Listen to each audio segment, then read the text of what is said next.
अस्सलामु अलैकुम तमाम देखने वालों को। कौम नूह के बाद जिस कौम को अरूज अता किया गया वो थी कौम आद। इस कौम का नाम इनके जदे अमजद के नाम पर था आद, जो कि हज़रत नूह अलैहिस्सलाम के पोते इरम की औलाद में से थे। आद बिन इरम बिन औस बिन साम बिन नूह। कौम आद यमन में अहकाफ में बसा करती थी, जो हिजर मौत के पास रतीली पहाड़ियों के करीब है। ये एक रेगिस्तानी और पहाड़ी कौम थी। कौम आद को कौम नूह का जानशीन बनाया गया और इन्हें बहुत कुशादगी और वुसअत दी गई। जिस्मानी कुव्वत के एतबार से ये कौम बहुत मशहूर थी। बे इंतहा मालो औलाद के साथ खेत, बागात, फल और अनाज बकसरत इनके पास मौजूद थे। इस कौम की ये तो एक खसूसियत थी ही कि ये अपने ज़माने के और लोगों से जिस्मानी ताकत और कुव्वत के लिहाज से बहुत तवाना और बड़े थे। लेकिन ये लोग मजबूत और बुलंद सतूनों वाले घरों में रहते थे। शहरों में ऐसे बड़े मकानात कहीं भी नहीं थे और ये इनकी जबरदस्त कुव्वत जिस्मानी की दलील थी। ये कौम फख्र के तौर पर अपने माल बर्बाद करते थे और ऊंचे ऊंचे टीलों पर बुलंदो बाला अलामतें अपनी कुव्वत के और माल के इजहार के लिए बनाते थे। लेकिन कौम आद फख्र नास में पड़ गई, नाहक गुरूर करने लगी और खुला दावा करने लगी कि हमसे बढ़कर कवि और ताकतवर कौन है। और कौम आद अपनी कुव्वत के मुजाहरे में दूसरे लोगों पर जुल्म जबरदस्ती करने लगे थे और दूसरी जगहों पर जाकर मार पीट करते और जबरन इनके मुल्को माल पर कब्जा कर लेते। और इसके साथ ही इन लोगों में बुत परस्ती भी फैल गई। रोजी देने, मीना बरसाने, तंदुरुस्त करने और मुख्तलिफ हाजात के लिए अलग अलग बुत बना लिए जिनकी परस्तिश होती थी। इस सब के बाद अल्लाह ताला ने इसी कौम आद से इनके भाई हजरत हूद अलैहिस्सलाम को इनकी हिदायत के वास्ते चुना। हजरत हूद अलैहिस्सलाम अपनी कौम में से शरीफ तरीन खानदान में से थे। हजरत हूद अलैहिस्सलाम ने फरमाया, ए कौम, तुम अल्लाह की इबादत करो, इसके सिवा तुम्हारा कोई माबूद नहीं। कहा, तुम अल्लाह से डरते नहीं?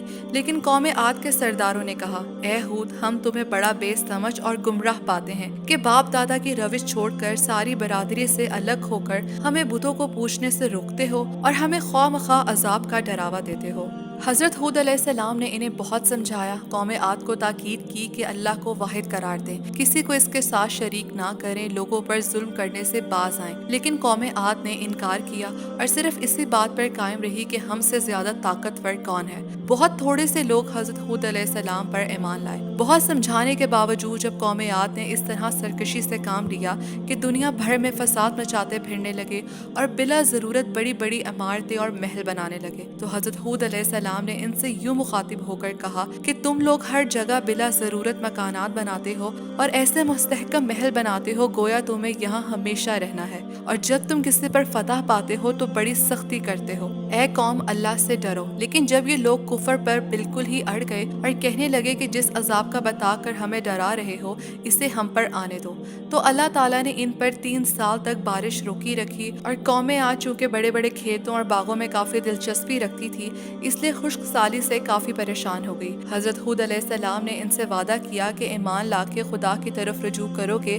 तो ये मुसीबत दूर हो जाएगी। लेकिन ये कौम हज़रत हूद अलैहिस्सलाम की किसी बात को ना समझती और ना मानती। अब इस कौम आद ने कील नामी शख्स को ग्रोह के साथ इमदादो ताउन हासिल करने के लिए मक्का भेजा और यहाँ पहुँचकर ये शराबे पीते रहे और 2 मशहूर कनीज़ों के गाने सुनते रहे। यही सब करते करते इनका क़याम महीना भर तक तवील हो गया।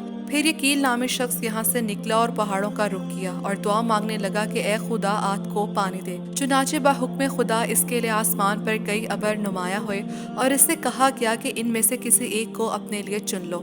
इसने इनमें से स्याह रंग वाले अबर का इंतखाब किया, जिसके बाद निदा आई कि तुझको तो खाक मिलेगी, कौम आद का कोई फर्द बाकी नहीं रहेगा।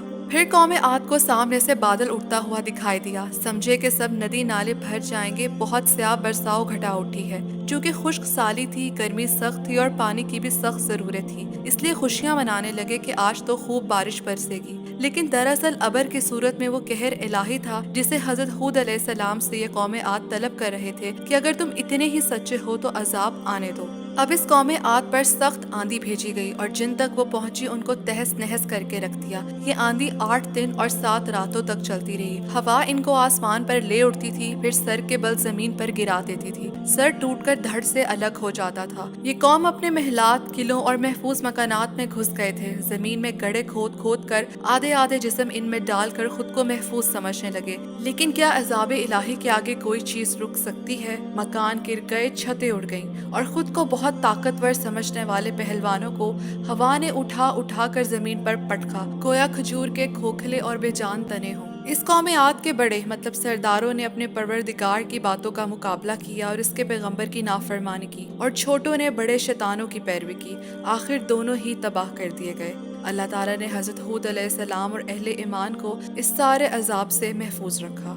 حضرت عائشہ رضی اللہ تعالیٰ سے مروی ہے کہ میں نے رسول اللہ صلی اللہ علیہ وآلہ وسلم کو کبھی کھل کھلا کر اس طرح ہنستے ہوئے نہیں دیکھا کہ آپ کے مسوڑے نظر آئیں۔ آپ تبسم فرمایا کرتے تھے، اور جب ابر اٹھتا اور آندھی چلتی تو آپ کے چہرے سے فکر کے آثار نمودار ہو جاتے۔ چنانچہ ایک روز میں نے آپ سے کہا کہ یا رسول اللہ، لوگ تو ابر و باد کو دیکھ کر خوش ہوتے ہیں کہ اب بارش برسے گی، لیکن آپ کی اس کے بالکل برعکس حالت ہو جاتی ہے۔ آپ نے فرمایا، عائشہ، میں اس بات سے کہ کہیں اس میں عذاب ہو کیسے مطمئن ہو جاؤں؟ ایک قوم ہوا ہی سے ہلاک کی گئی۔ ایک قوم نے عذاب کے بادل کو دیکھ کر کہا تھا کہ یہ ابر ہے جو ہم پر بارش برسائے گا۔ اسی لیے رسول اللہ جب کبھی آسمان کے کنارے سے ابر اٹھتا ہوا دیکھتے تو اپنے تمام کام چھوڑ دیتے، اگرچہ نماز میں ہو تو یہ دعا پڑھتے، خدایا میں تجھ سے اس برائی سے پناہ چاہتا ہوں جو اس میں ہے۔ اور رسول صلی اللہ علیہ وآلہ وسلم کا عمل یہ تھا کہ جب زیادہ تیز ہوا چلتی تو آپ کی زبان پر یہ دعا جاری ہو جاتی، اے میرے اللہ، میں تجھ سے سوال کرتا ہوں اس ہوا کی بھلائی کا،